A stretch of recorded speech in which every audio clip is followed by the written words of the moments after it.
Night கொஞ்ச நேரம் மழை பெஞ்சாலும் சரியான மழை. செல்வா நைட்டுக்கு வெளியில் கடையில் எங்கேயும் சாப்பிட முடியலை அப்படின்னு அன்டைம் தான் வீட்லேயே வந்தான். வீட்டுக்கு வந்ததுக்கப்புறம் தான் சமைச்சு சாப்பிட்டுட்டு தூங்கவே ரொம்ப லேட் ஆயிடுச்சு.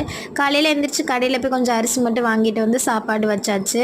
ஹாய் சக்தி, அபினல் sister, Soundarya sister, Jayasree sister, Selvi sister, ரவுலம்மா சிஸ்டர், அப்புறம் ஜெயந்தின்னு ஒரு சிஸ்டர் அவங்க பாப்பா பேர் சொல்ல சொன்னாங்க. எட்லிகா அண்ட் சஷ்விகா குட்டீஸ். கரெக்டாக பேர் சொல்கிறேன்னு தெரியல. கண்டிப்பாக வீடியோ பாருங்கள், சப்போர்ட் பண்ணுங்கள்.